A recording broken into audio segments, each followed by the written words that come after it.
Grace டபர்னக்கல் apostolic search உள்ளான மனிதன் புதிய நாளுக்குள் அனுதின தியானம். சனிக்கிழமை ஆனி மாதம் 27ஆம் தேதி 2026ஆம் ஆண்டு. இன்றைய தியான தலைப்பு தேவனோடு இருப்பவன் யார்? இன்றைய தியான வசனம் 1 யோவான் 5ஆம் அதிகாரம் 19ஆம் வசனம்.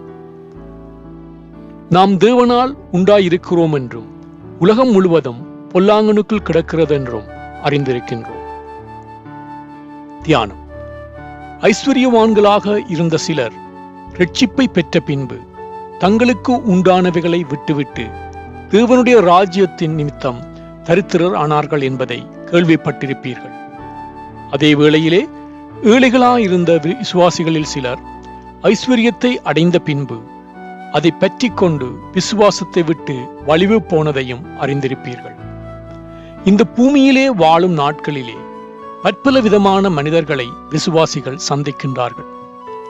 அநேக விதமான காரியங்கள் அவர்களை தேடி வருகின்றது. ஒருவேளை பொருளாதார நெருக்கடியினால் வறுமை தேடி வந்தால் அதை சாபம் என்று எண்ணிக்கொள்கின்றார்கள். ஆனால் பொருளாதாரம் வாழ்க்கையிலே பெருகும் போது அதை தேவ ஆசீர்வாதம் என்று கூறிக்கொள்கின்றார்கள். என் பிரியமான சகோதரரே, கேளுங்கள்.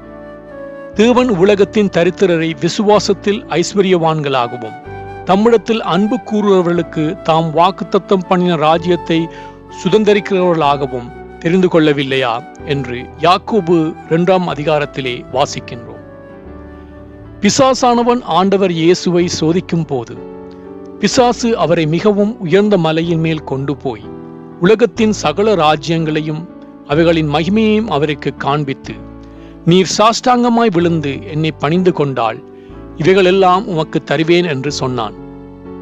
மேலும் தேவனுடைய அழைப்பை பெற்ற நாம் தேவனால் உண்டாயிருக்கிறோம் என்றும் உலகம் முழுவதும் பொல்லாங்கனுக்குள் கிடக்கிறதென்றும் அறிந்திருக்கிறோம் என்று 1 யோவான் 4ஆம் அதிகாரத்திலே வாசிக்கின்றோம்.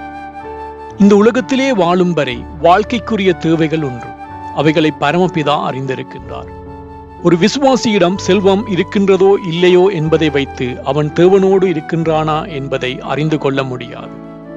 ஆனால் ஒருவன் தேவன் மேல் கொண்ட விசுவாசத்திலே உறுதியாயிருந்து எப்போதும் அவரை நம்பி வாழ்பவனாகவும் பொருளாசையாகிய விக்கிர ஆராதனையை செய்யாமல் தேவனாகிய கர்த்தர் ஒருவரையே சேவித்து அவருக்கு பிரியமான ஆராதனை செய்யும் போது அவன் தேவனோடு இருப்பவனாக காணப்படுவான்.